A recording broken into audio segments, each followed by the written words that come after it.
What is the ANC stance on Vuan? And will Jacob Zuma address the Gauteng ANC manifesto launch?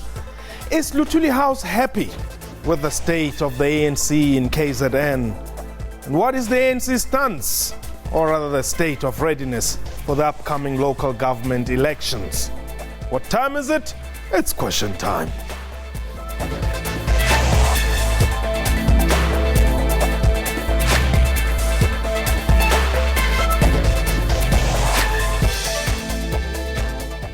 Welcome to the show. My name is Mpho Tsedu. A lot of political contestation and electioneering is taking place across the country, with the local government elections just over 2 months away. The ruling party is leaving nothing to chance, with the opposition expected to put a brave fight during the polls. The resignation of KwaZulu-Natal Premier Senzo Mchunu has raised eyebrows, though, particularly with the party gearing towards what will be the country's fiercely contested local government election. While allegations of factionalism are being bandied about, this is likely to be a test of character, not only for the provincial leadership, but indeed for Luthuli House as well. We are live, therefore you can call us and air your views. The numbers to dial is 089-110-4210, our Twitter handle at Question Time 24. My guest today is the Deputy Secretary General of the African National Congress, Jessie Duarte. She joins us in the studio. Jessie, welcome, and thank you very much. Let's deal with the first 4 questions quickly. Sure. What is the ANC stance on Vuani? Well, firstly, a real sense of disappointment at the fact that people have now burnt over 30 schools in the area. Partially, I fortunately went to the ground myself. Yes. It is an element of tribalism, and I think that if we deny that, we're simply not looking at reality. It's people not wanting to be, as they say, governed in a space where they are not Shangaan speaking, in a majority Shangaan speaking demarcated area. But secondly, it's also a misunderstanding of what local government demarcation and local government authority is about. It is really not about losing your space with your own chief. It is not losing your language capacity. It's not losing anything. It's simply an administrative function that the government does for devolving services to the people.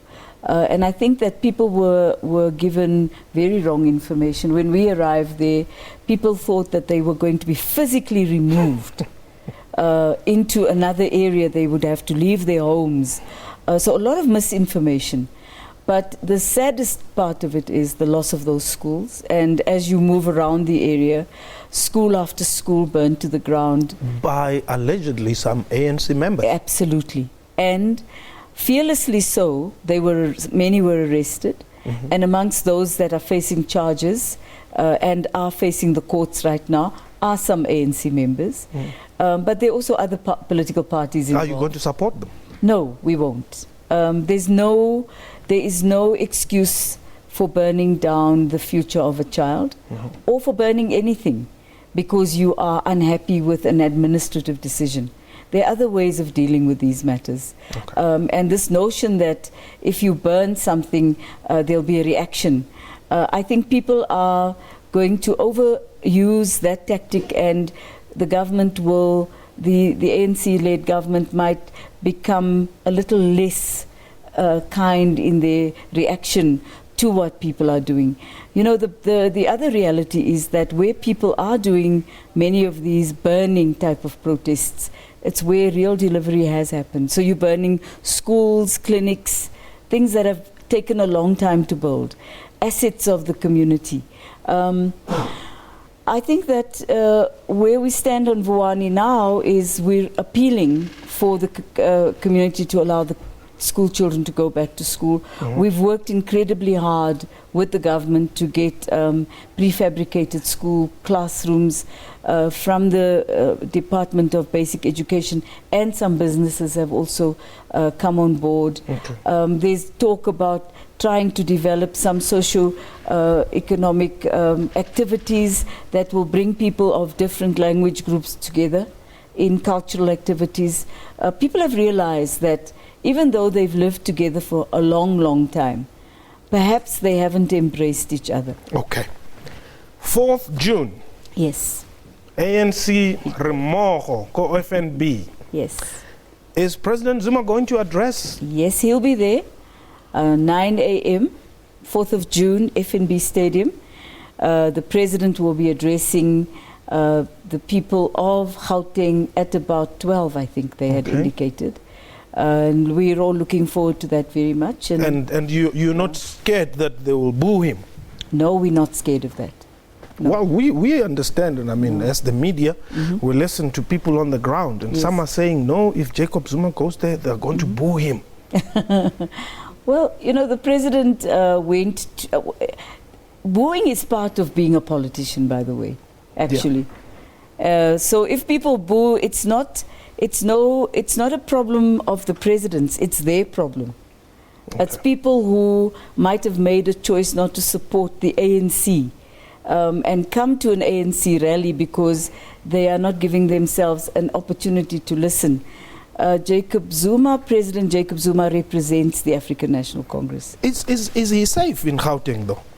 He moves around here, he lives here, he's been safe here all the time. He spoke at the Gauteng PGC, he was very well received. He's been on the ground in various areas in Gauteng, no difficulties, people embrace him. Are we lied to then? I mean, we are made to believe that Gauteng is hostile. I'm a Gautenger. I'm not hostile. Look, I don't think everybody in Gauteng, and let's speak honest, that from 1994, only 12% of white South Africans ever voted for the ANC nationally. Most of them come from Gauteng and the Western Cape.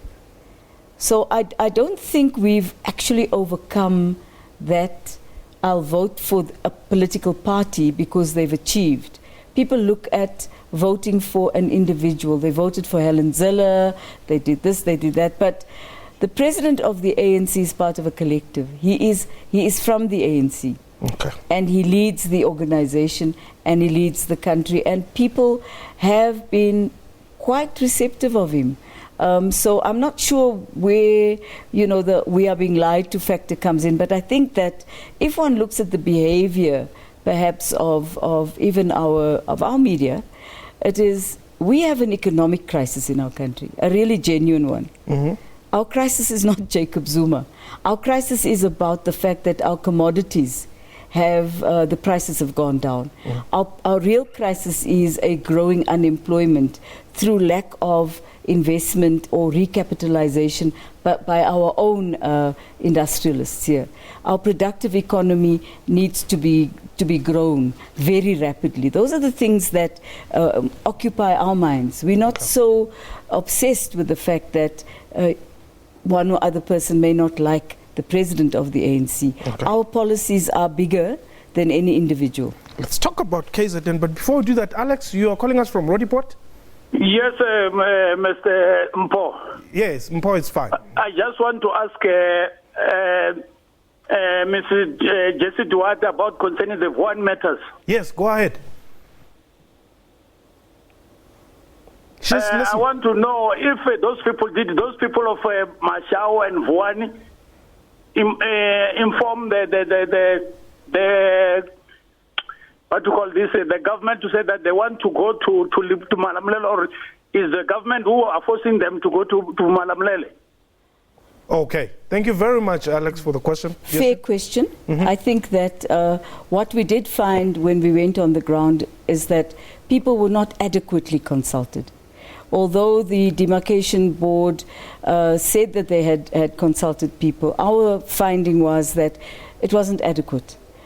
Because when you make such a big decision, you actually have to look at the views of the people. And I must say that one of the key issues for us was the consultation process. And that's why we went with Minister van Rooyen, so that he could start engaging the communities again and talk about what benefits there might be in terms of a new municipality or retaining things as they were before. Okay. So, we're at that stage now, and I think that's a very good and fair question. All right. I want us to talk mainly about the election, the local government elections, the manifesto and all that. But only after we have spoken about KZN. What happened? Well, the fact of what happened is that the KZN, PEC and PWC do something very unusual. They do an assessment of the performance of the Premier and all the MECs. Part of that assessment is also to look at whether or not there is unity in the organization. And whether unity is not hampered by a particular perspective that might be suggested by an individual. And they came to the officials of the ANC. They had done really thorough work. And they spoke about the fact that Comrade Willis Mchunu, who is an older cadre of the movement, appears to have a better handle on uniting KwaZulu-Natal. And they therefore said to us that they would like very much to give Comrade Willis the opportunity to lead as the Premier. Initially, there was a lot of views that were expressed even by the NEC, and we were asked to take the matter back to the National Working Committee, where it was discussed again. They came with 3 names. They were asked to bring 3 names to the NWC. They did. And the view that was held was our primary objective must be the unification of people in KwaZulu-Natal right now for the ANC. It's a difficult thing. I have great respect personally for Comrade Senzo Mchunu, and I think he's done a good job. But the evaluation was that there was a need for somebody who would be able to unite the people of KwaZulu-Natal, the ANC in KwaZulu-Natal.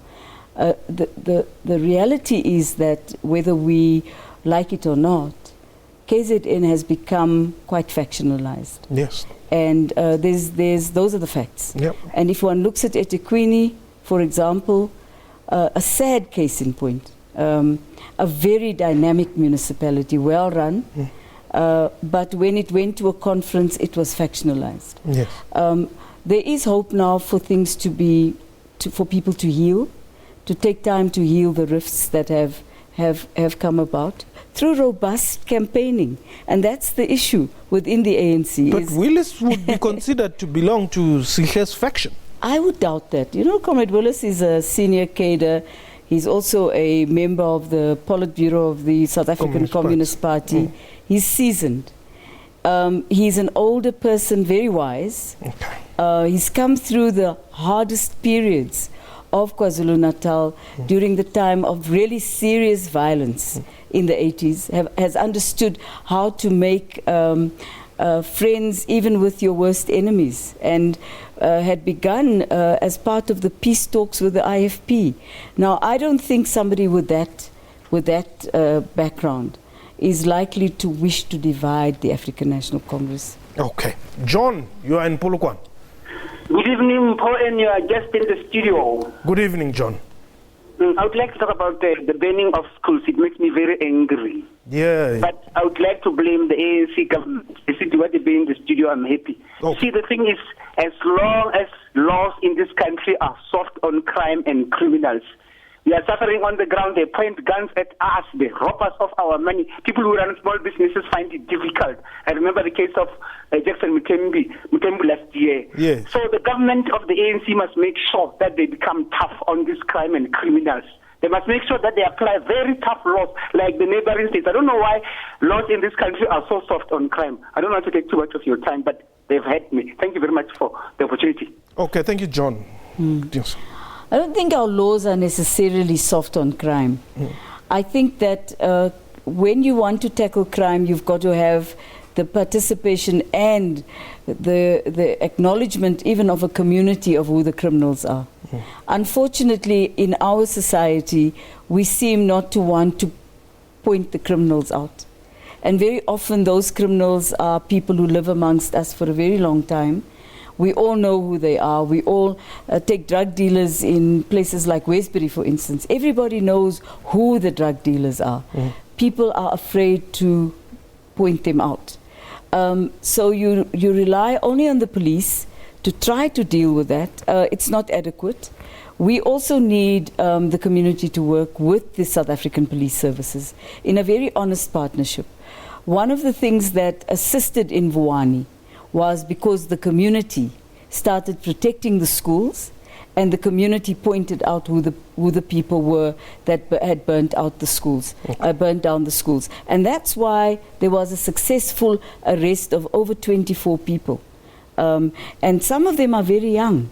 They're children, actually. Okay. So it does require us to work together, and then to give harsh sentences once people are found guilty, but always to presume innocence until a person is proven guilty, not to point fingers. Now, given all those challenges, why should I, on the 3rd of August, vote for your candidate and not for Mashaba? Because, Mr. Tsedu, we have delivered. You know, no one wants us to say this, but the reality is that if one looks at basic services in this country, yes, we're a developing country. We've achieved over 80% of electrification. We've surpassed the MDGs in terms of water and sanitation, over 90%, even though we're a water-stressed country.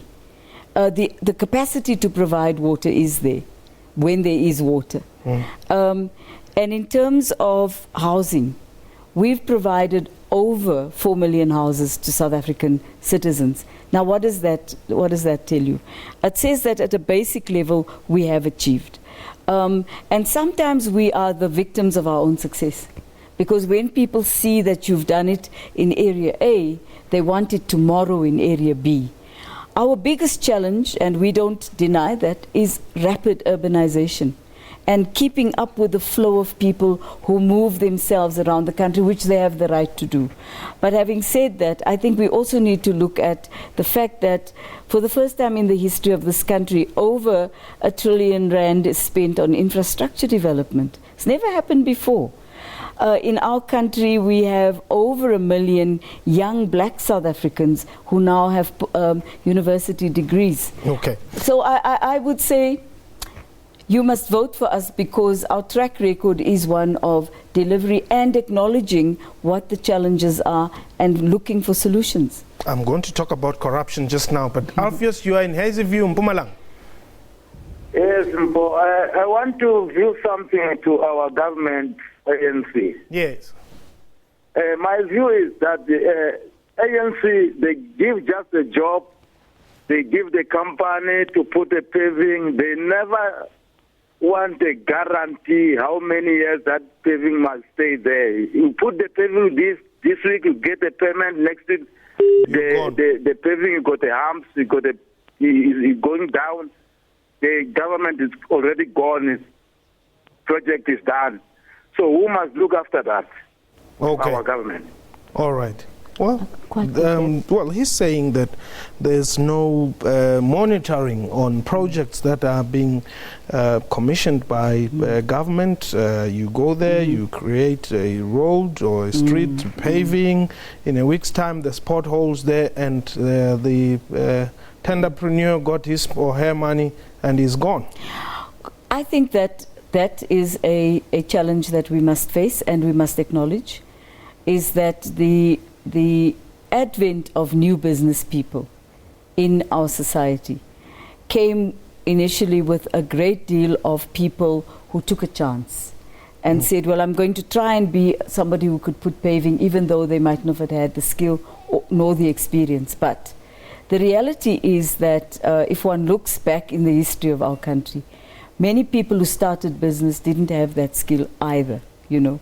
And yet they were given that opportunity and they were applauded for the effort that they made. Now we're saying it must be a qualitative job. If you're building a house, there should not be a reason for you to build a house that must be rectified in 2 years' time.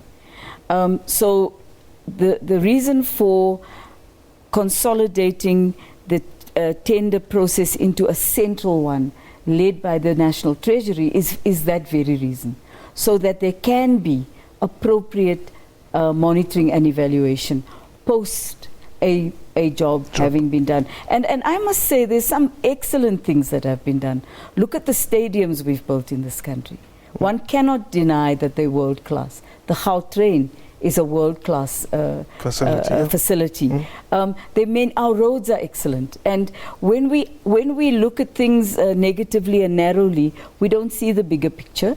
But we always must ask for excellence, and we always must ask for the best. Now, how do you ensure that as South Africans will be saved from the internal ANC squabbles when you elect or when you nominate candidates who are going to represent you? Because at the end of the day, as consumers, as residents, whether I vote for an ANC councillor or not, if that councillor wins, but I end up suffering because of ANC processes.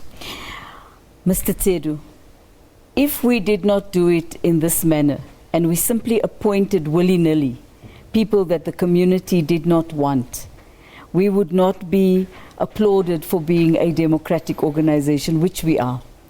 If one looks at politics internationally, look at what happens at a Donald Trump rally. People fight there physically.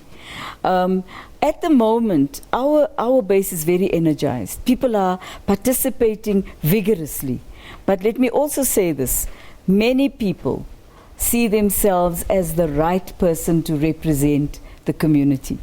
And so therefore becoming a councillor becomes a very important factor in somebody's life. What we're trying to do is to say, no, you may wish to have that ambition, but the community must want you. Okay. Martin, you are our last caller. You last caller. Martin? Hello. Yes, go ahead. Yeah, I just want to ask the Deputy Secretary General of the ANC just one question. Yes, go ahead. I've always wanted to ask her this question. Does she have a conscience, not as a collective, but as an individual? She will understand what I'm saying. To defend someone. We don't understand. We don't understand the question. Martin, you need to be more... She has a conscience, not as a collective, but as an individual. That she has a conscience. Yeah, well, I guess so. I'm not trying to answer for her. She's here. But I want to understand the gist of your question. What is it that you're asking exactly? By supporting someone that's got no respect for the Constitution. That's what I'm asking. Oh, I see. Okay. She has a conscience. Okay. All right. Thank you. Thank you. Thank you, Martin, for that question. Yes, I do have a conscience. I do respect and support fully the Constitution of the Republic of South Africa. It's a constitution that we as the ANC fought very hard to put together. And in my own view, one must be very careful about accusing people of not respecting the Constitution, because we might have to go around the country and point fingers at too many people. We must rather ask the right questions as to whether or not a person being accused of such a misdemeanor is not being accused at the right time by the wrong people, so that they could get people like you to ask me a question like, do I have a conscience? I would rather ask is the question, do people who believe that it is correct, some 2 or 3 weeks before or 3 months before an election is due, to package a whole range of different issues and to use the courts of this country for things they could not win through the ballot box? Anytime you want to challenge me on the ground, on the ballot box, be my guest. But please don't use our country's courts as a place to fight for things that you did not win on the ground. And so, yes, the ANC supports its president. We elected him, and we see no reason why we should not support our leader. Julius Malema has been on the road nationally, packing up venues. Are you panicking? No, not at all. Cope packed up venues some years ago. The issue is the value of the content of the message. And one thing I respect about the South African voter is that the voters in this country have real integrity. They listen, and then they make a choice. And I don't doubt that they're going to make the right choice. Jessie. Thank you very much. Thank you so much for the time. That was Question Time for today. A big thank you to my guests and to you for watching the show. From me and the crew, you have yourself a wonderful time. Goodbye.